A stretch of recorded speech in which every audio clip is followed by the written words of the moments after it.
మనుషులకు పౌరుషాలుండొచ్చు కానీ ఎక్కువ కాలం ఉండకూడదు. రక్త సంబంధమైన అది మూడు బుళ్ళ బంధమైనా సరే మనం భూమి మీద బతికేది కొంతకాలమే. గొడవలు పెట్టుకుని ఆస్తుల కోసం ఇతరత్ర చిన్న చిన్న విషయాల మీద అతిగా స్పందించొద్దు. ఎవరో ఒకరు తగ్గాలి, తగ్గిన వాడే గొప్పవాడు. కానీ ఓ వృద్ధ దంపతుల పౌరుషం చూస్తే మనుషులు ఇలా కూడా ఉంటారా అనుకుంటాం. ఎందుకంటే జీవితపు చరమాంకంలో ఉన్నప్పుడు 10 ఏళ్లు మాట్లాడకుండా ఎవరైనా ఉండగలరా? ఉండలేరు. కానీ తమిళనాడులోని కోయంబత్తూరులోని ఇరుగురు ఈశ్వరన్ ఆలయం వీధిలో 2 వృద్ధ దంపతులున్నారు. వారి పేర్లు రాజమాణిక్యం, రాజసులోచన. రాజమాణిక్యం వయసు 73 ఏళ్ళు, రాజసులోచన వయసు 63 ఏళ్ళు. వీళ్ళకి 2 పిల్లలు కూడా. వారికి పెళ్లిళ్ళు అయిపోయాయి, సెటిల్ అయిపోయారు. అయితే ఉద్యోగరీత్యా వేర్వేరు ప్రాంతాల్లో నివసిస్తున్నారంతా. ఒంటరిగా ఈ వృద్ధ దంపతులు ఉంటున్నారు. అయితే వీరికి 10 ఏళ్ల క్రితం ఏదో ఓ సమస్య మీద ఓ చిన్న గొడవ జరిగింది. ఇద్దరు ఒకరిపై ఒకరు అరుచుకున్నారు. అంతే, ఆ రోజు నుంచి ఇద్దరు మాట్లాడుకోవడం మానేశారు. అంతేకాదు, ఇంటి పైన గదిలో రాజమాణిక్యం ఉండేవారు, కిందేమో సులోచన ఉండేవారు. వంట బాధ్యతలను రాజసులోచన చూసుకునేవారు. ప్రతిరోజు ఉదయం, మధ్యాహ్నం, సాయంత్రం వేళలో భోజనం కోసం కిందికి వచ్చేవారు. ఆ భోజనం కూడా కింద తినేవారు కాదు రాజమాణిక్యం, పైన ఉన్న తన గదికి తీసుకెళ్లేవారు. వారి మధ్య ఏ మాట కూడా ఉండేది కాదు.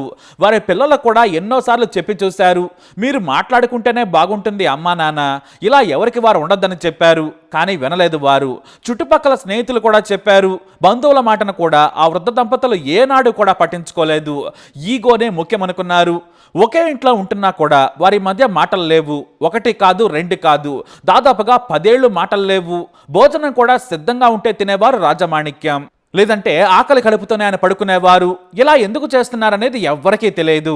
అయితే డిసెంబర్ 29, 2024 మధ్యాహ్నం పూట భోజనం కోసం కిందికొచ్చారు రాజమాణిక్యం. తన కోసం సిద్ధం చేసిన ఆహారాన్ని పైకి తీసుకెళ్లారు. ఇక ఆ తర్వాత రాత్రి సమయంలో కూడా భోజనానికి రాలేదు రాజమాణిక్యం. భర్త భోంచేయకపోయినా కూడా రాజసులోచన పట్టించుకోలేదు. ఎందుకంటే ఇంతకు ముందు కూడా ఆయన భోజనానికి రాకున్నా కూడా పట్టించుకునేది కాదు. అలానే గత 10 ఏళ్లు జీవిస్తూ ఉన్నారు. అయితే రాజసులోచన తన భర్త మరుసటి రోజు రాకున్నా కూడా లెక్క చేయలేదు. బహుశా ఊరికి వెళ్ళి ఉంటాడనుకుంది, పైన కూడా లేడేమో, తెలియకుండా వెళ్ళిపోయాడేమో అనుకుంది. ఆ రోజు నుంచి తానే వండుకొని తింటూ ఉంది. పిల్లలు కూడా తన తండ్రి గురించి అడగలేదు, ఎవరూ కూడా మాట్లాడలేదు. అయితే ఓ 5 రోజుల తర్వాత రాజమాణిక్యం ఎక్కడికి వెళ్ళలేదని తెలిసింది. ఆమె కొడుకు, కూతురు కూడా తమ దగ్గరకు రాలేదని చెప్పారు.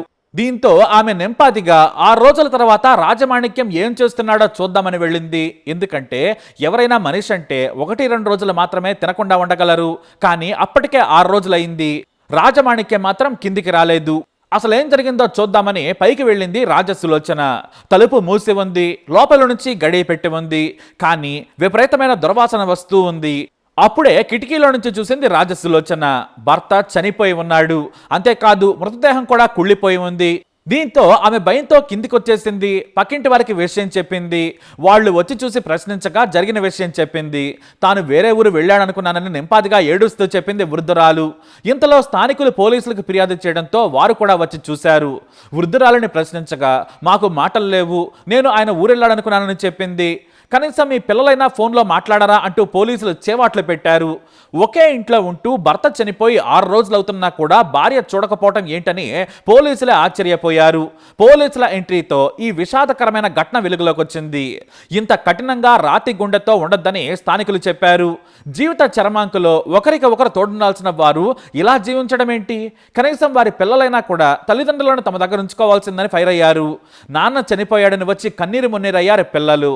బతికి ఉన్నప్పుడు చూసుకోలేని వారు ఇప్పుడు ఇలా ఏడవడం వల్ల ఉపయోగం ఏంటని పోలీసులు వారి బంధువులు నిలదీశారు. వృద్ధాప్య సమస్యలతో బాధపడుతున్న రాజమాణిక్యంకు సమయానికి మంచినీళ్లు ఇచ్చేవారు కూడా లేరని స్థానికులు వాపోయారు.